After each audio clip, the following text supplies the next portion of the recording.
The alcohol from last night must have been fully emptied because Stu couldn't hear much talking or drunken laughter from next door. There were little noises in general throughout the night, so he woke up the next morning and felt more or less well rested. He didn't know if Sue had noticed his presence. She was laying in her bed, unmoving and unbothered by the busy steps to be heard from the outside. He left quickly without waking anyone up. Avery wasn't even present anymore and got back to his own room, where he changed clothes. Then he went downstairs. The work soon began like every day, but it was less boring than the 2 days before. Edith was the first one to enter, observe his preparations, and not say a word because there was nothing in particular that could have been criticized. Stu's roommate came inside. He was still sleepy, but not for long. The old woman immediately sent him outside to run 2 rounds around the house, because tired workers were unreliable workers, and she couldn't stand that. The little family of 3 arrived shortly after. The mother looked a lot more relaxed as Tammy quickly appeared next to Stu and began chattering like a little bird. At first it was about the weather. Then she began revealing her plans for the day to him. Today is prayer day, and there's this little chapel in the forest. There's this beautiful wood carving with a woman and a horsewoman. Also there's a chunky table with a candle. I want to bring a candle later when praying. Tammy, keep your mouth shut or I'll make it with a needle and thread, Edith threatened from across the room. The girl stopped talking for a moment. Her big dark eyes tried to stay on her hands, but her concentration quickly returned to pray day. We have very pretty red candles. I want to bring a red candle today. It was as if the old woman knew how to change places in an instant. Her dissatisfied face appeared next to Tammy, and out of the corner of his eye you saw how a long tool came rushing down towards the girl's fingers. Shortly after he felt a sharp sting on his palm. Looking down, he saw his own hand above hers, with a metal ladle in its grip. The old woman tore it free and stomped away. He could hear her frustrated muttering, saying something along the lines of, "That's not worth wasting my precious time for." Tammy, who probably wasn't fully aware her fingers just escaped being broken, turned her head to look at him and asked innocently, "Do you want to see the chapel?" Stu didn't exactly know what he had expected. The chapel was a building that had an interior size barely bigger than his room in the castle. Obviously, it was in no way comparable to the royal miniature cathedral, not in size and not in quality. There were 3 tiny rows of chairs to sit on, but they didn't have the elegant styles as the seatings of the tiny cathedral in the royal gardens. There was 1 square window over the wooden carving Tammy had described, which was the only way light could enter except through the entrance. The walls were a dirty white and had dents and cracks all over the surface. Around 3 dozen candles were quietly burning on the dark blue tablecloth on the altar. The little girl got to her tiptoes to reach the nearest fire source and lit up the small but well-made candle she could then place next to the others. After having done that, she hopped onto one of the chairs and pulled her legs towards her body. Realizing this was not the proper praying position, she then adjusted to have her feet dangle 20 centimeters above the bare stone ground. Forming her hands as if to hold a little bowl and lifting it above her head, while having her gaze directed downwards, she began her prayers. Stu couldn't hear what she was saying, but it sounded sincere. He didn't understand how a person could trust a powerful being whose demonstration of power had supposed to have happened hundreds of years ago. Then there were those miracles some always talked about. Tiana having been one of them, but obviously the deity had left her if she had ever existed. All those wonders could have been sheer coincidence as well, but no one reacted well whenever he brought up that obvious possibility. "Do you want to pray too?" the girl asked as she was done. "I don't do that," he replied with all honesty. "Why not?" "I don't believe in God because I've never had contact with one. Also, I can't believe that a creature who promised to be a kingdom's patron wouldn't do anything against all of the bad things that happen," Stu explained to the little girl, who probably never had spent a second thought on the matter. She was silent for a moment. "What if there are just so many things for her to do that she can't do it all?" "Then she should do the things most important for the kingdom at that very moment." "What's important?" What was he supposed to answer? Or rather, what of the countless options could he choose in front of an impressionable child? Replacing a corrupt set of nobles and their rotten king, who preached morals that threw their inhabitants into hell? The kid wouldn't be able to comprehend that. Her envy of those people would make it even harder, and might turn her to dislike him. So he simplified it as much as he could. She should focus on having war go away. That she understood, and she agreed. They stepped outside. Only then did Dew notice the little cemetery next to and behind the building. Tammy told him that there was a little village further down the coast, about 50 minutes of travelling by foot. This was their only place to perform their beliefs, and even though he thought of it as nonsense, he felt sorry for the people. So much time wasted just so the nobles, who would rarely even reside in the holiday manor, could have their peace and comfort. A muffled cough from behind them caught him off guard. Nobody had been in the chapel except them. There, out of nowhere, stood a cloaked figure in the entrance and quickly went inside while closing the door behind themselves, as if the building was their own property. Tammy made a movement as if to run after them and protest, but Dew held her back. He had recognized the person by not only their complexion, but way of moving as well. It was like a snake slithering through the leaves, quick but not all that effective when it came to staying unnoticed. "We should go back or your mother might think we got lost, okay?" He tried to distract her, and she nodded understandingly. It seemed weird to him. The reason the little cathedral by the castle was rebuilt because Rufus I had been a religious man and believed the goddess wanted to punish the royal family for its impurity. The building was an offering to Wota to please her, but his nephew never thought well of those beliefs. He only had the cathedral be finished to have the sympathy of his citizens and extremist hybrid fanatics. You didn't think he would have insisted on preaching to his daughter, so why was she here? And why was she alone? She was the princess and important to the future of the kingdom, and her physical condition was bad. There was no way the guards knew anything of her absence. If anything were to happen to her, it could be easily blamed on the royal protectors, which would lead to everyone in the unit to lose their life.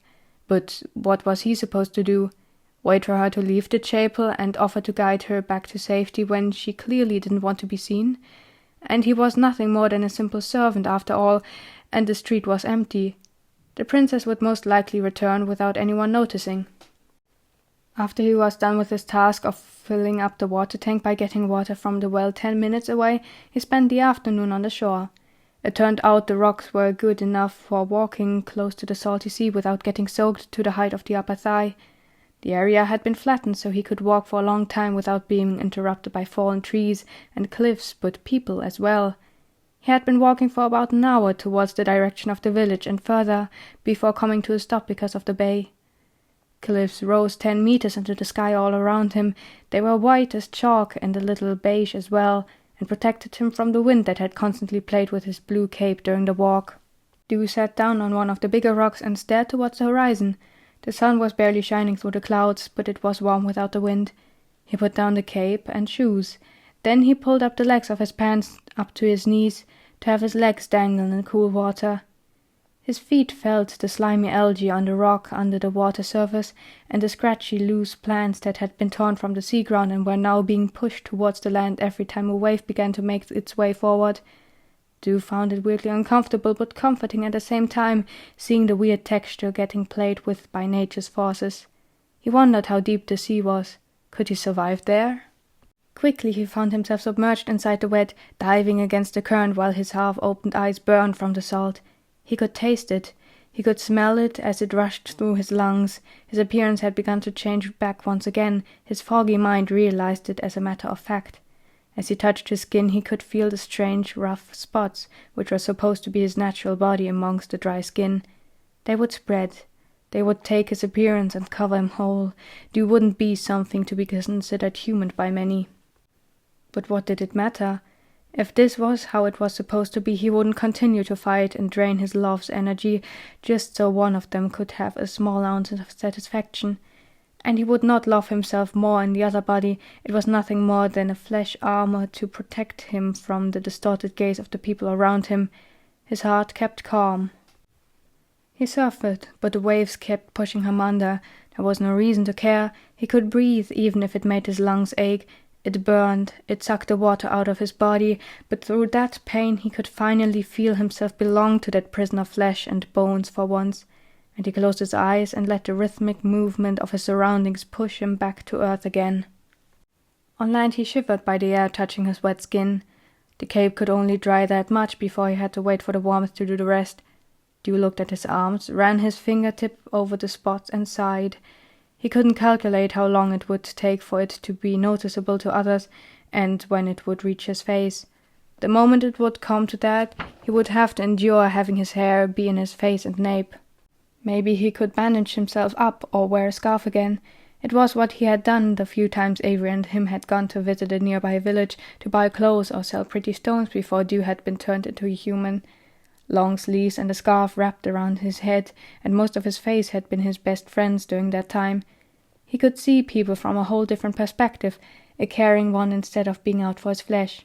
For the first time they had smiled at him in an attempt to make him feel welcome instead of inhuman, valuable and pricey. He couldn't understand why they were smiling and what they saw in him during those trips, but it made him feel warm in a comfortable way. Now he was threatened to lose that privilege of being accepted, but why would he care anymore? The acceptance of most people was worth as much as rubbish, he figured. He would have lost their respect as well if he had revealed he could have romantic interest in men. Dew wouldn't have figured out that he could have those until 1 year ago, where he had actually observed his own feelings. That he could sincerely feel something for the outer shell of a woman he also only realized after Avery's reveal, but somehow nobody cared about him barely knowing of it. Instead, they threw themselves into rumors on how she could have possibly gotten a position in the army and judged her by those lies. Thinking about it, he bitterly laughed to himself. In less than a year he wouldn't be here anymore, and hopefully in a better place. Somewhere where humans could be themselves without causing others any harm by spreading their selfish and harmful opinions on how the world should work. But that was an idea as silly as world justice. The walk had tired him out, and his body reminded him all the way through his last shift. His eyes desperately wanted to close shut just for a minute or a couple of hours, but he forced himself to appear as useful as usual, so Edith wouldn't force him to run around the manor. He dragged himself over to the primary storage room located at the end of the stairway downwards right beside the entrance to the kitchen. The black cat followed him for some reason, which he soon figured out. A couple of head pats, backstrode, and a piece of bacon later, the little one let him do his job. Dew arrived back at the preparation table after carrying a box from one of the storage shelves upstairs. In the blink of an eye everything was done, and he found himself walking towards the kitchen again after delivering dinner to the right rooms. Everyone was gone, even Tammy, but not the cats who leisurely watched him clean dishes and surfaces. The task felt endless, but as the last plate had found its rightful position, he threw the drying cloth into a corner and stomped upstairs, not caring if he could wake anyone up. Dew fell into his bed and buried his face in the flat pillow, while the snoring next to him slowly moved to the back of his head, and he fell into a daze. The tables were clean, the cats were happy, the door wasn't locked because there wasn't one. The dishes were done and sorted, the storage was checked. He jolted away. No, it wasn't. He had forgotten about this crucial part. The heavy door probably wasn't even locked. Edith would kill him if she were to figure out. Dew had to resist the urge to fall back into the sweet softness of the tempting magic of sleep instead of rolling out of bed to get up to walk all the way down again. He wanted to groan in annoyance of his own failure. There was barely any light left, but he could see well enough to make out his surroundings as he left the stairs on the ground floor. There was a soft mewing from below. He looked towards the storage room door, but saw nothing. The two glowing orbs appeared out of nowhere, and he would have shouted if he wasn't trained to keep any noise to a minimum while startled. Freaky cats.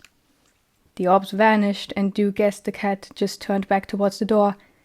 Why was it standing there? Was it hungry, or... He took a careful step forward, not to miss the stone step or make significant noise. The cat ran upwards next to him, leaving him space to stand directly before the door and press his ear against the wood. There was not a single sound to be heard.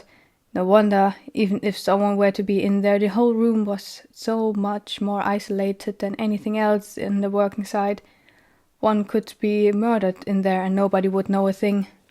But then he heard something, a soft patting sound, something a little louder and then barely audible. His heart stood still.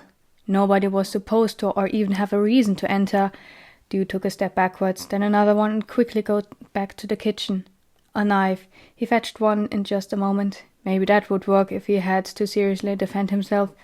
Before the door once again, he put his left hand on the doorknob, while the other tightened around the hilt of the potential weapon. He took a deep breath in. Then he opened the door and immediately recognized the source of noise. His grip loosened. He pulled the door shut behind him and stood there, a knife in his hand, blocking the entrance. There was a person in front of him. Even though their back was turned towards him, he could immediately recognize them once again. The same cloak, the same complexion, but she stood frozen on the spot, a candle burning in one of her hands, while the other was hidden. "Young princess, you are aware that all servants are most willing to satisfy any wishes of yours, and that there is no need to come in person?" he said, as if unfazed by her sudden presence in the place where she didn't belong. She slowly turned around, and her big amber eyes looked at him in bewilderment, while the rest of her face tried to portray the appearance of amusement. I know, but can't a princess just act upon her own needs any more?" Alba smiled sweetly and walked towards him in an attempt to leave, but her step was clumsy, and the hand holding out the light source trembled. The princess wasn't here for food, or at least not directly. That he immediately noticed. You didn't step aside, even as she stood right before him, waiting to be able to leave. "Can you not move? I have to sleep to recover," she whimpered and forced out some coughs. He stared down at the small girl. Her pupils tightened to slits as she looked back at him in fear. "I do have to ask you to empty your pockets. For safety. I am a person of the king's trust, after all," Dew explained demandingly. Alba stayed still for a moment, as if considering the request, then grabbed him by the arm and tried to push him to the side, but he quickly dropped the knife, freed his arm, and caught a grip on her. If it hadn't been for her frantic wiggling, she would have landed on the ground mostly unharmed, but she twisted in a way her arm ended up in an unnatural position behind her back as she fell towards the ground, and she cried out in pain. Dew looked down at the royal child after the miserable attempt and held her to the ground. Alba looked as if she thought of screaming for help but decided against it. Instead she whimpered miserably, "What do you want? I can pay you if you let me go." He didn't respond, but went for the inside of the pockets of her cloak. The first 3 were empty. In the last one he could feel cold glass. "A souvenir from the sea. What are you thinking?" She proceeded to try her luck and plead as he pulled out the little glass tube, which was sealed shut with a cork. Its liquid content had a mostly transparent but slightly yellowish color. He opened it. She screamed no, but he still poured a single drop onto his palm. The effect was almost immediate. Dizziness. He could feel his body temperature rising in an instant. He closed it again and looked down at her horrified face. Dew frowned while suppressing the symptoms of the poison and drew the conclusion, "You were trying to kill your own father. I didn't think you'd be that kind of heir." "I don't want to rule, but he's a terrible person, believe me." He let go of her and let her sit up. "I know that he's a terrible person," he responded, interest in her position having entered his mind. "But why do you, out of all people, want him dead?" She held her hand while panting in pain and possibly fear.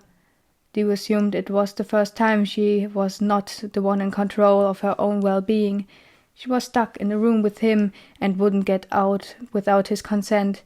He had the weapon and her poison, and even though it was weakening him, Dew was still stronger. "The goddess," she began, "the goddess Bota appeared before me." Dew was surprised for a moment, then he laughed. "No, this isn't a joke. It was my first time visiting the new cathedral, and my father didn't allow me to pray, but I still went and did so, and suddenly there was this beautiful woman. Why on earth should I believe such a story? How much are princesses allowed to drink?" Dew lost respect for authority in an instant. Alba made an offended face while pulling up one of her sleeves and showing him the marking on the inside of her lower arm. It was a star-flower. Simple, clean lines, but very accurate. "As I said, I looked up and saw that woman. She told me of her wish of being the next leader of the kingdom in her name. Then she gave me this as a symbol. She wants me to fix all the things the past generations of kings had ruined in her name." He didn't know what to think. There were stories of those markings by the goddess. He had read several mythical books about it, but it was too much of an insane story for him to be believable. No matter what her motive was, he needed to know. "So what are you planning on changing when the current king is gone?" Her expression shifted from terrified and lost to terrified but somewhat hopeful as she explained, "I want to change things like the idea of hybrids being seen as objects and the whole marriage concept. And I want to help the refugees from the civil war in Rainbow more. Alba really took the dream of world justice to another level. And why did the goddess decide to tell you, a royal, someone who benefits from that madness? He asked teasingly. Her eyes sank downwards towards the starflower mark. She said it was my mother's last wish, in the flower fields in the royal garden, to have the king be dead shortly after I was born, she answered in a muted voice. He didn't know what to say at first. Could it actually be? And you're sure it wasn't just a normal human being that just happened to be there? There was no one in the cathedral other than me. Also, she seemed too young to have met my mother and me and have a talk. And the mark, it didn't even hurt. I didn't feel a thing, but it was there all of a sudden. He still couldn't believe her. It didn't make any sense. Why would a goddess rely on a 15-year-old to kill a simple mortal human? Shouldn't she be able to do that easily enough herself? And do you know why your mother wanted him dead? She nodded quietly before explaining. My mother was forced to have me. It's another reason why he deserves to die. He felt as his mouth twisted into a bitter smile. I'm glad to see we're sharing an opinion. A person close to me would have suffered the same fate if not for her infertility, he revealed to her, and her gaze shot upwards. He did it again? The corn snake's voice was something you couldn't describe with anything else but terror. When? The last few years. Most likely often. He considered explaining his reasoning for the assumption, but it got stuck in his neck. Talking about a real human being like a mere incubator with limited use was an idea of nightmares. Suddenly Alba's eyes were filled with enthusiasm, and she wanted to know, You will not tell me then? Yes, Dew replied promptly, while she already took in a breath to talk, until he continued, But I won't let you kill him now. We need him for another year, and I will prevent you from putting any poison into his food until then. Afterwards, feel free to have him suffer as much as you want him to. Is that a deal? Alba took a moment to think about it. It was a selfish offer. A whole kingdom was supposed to suffer for another year just for one person, but in Dew's opinion that one person totally deserved to know her brother's full location.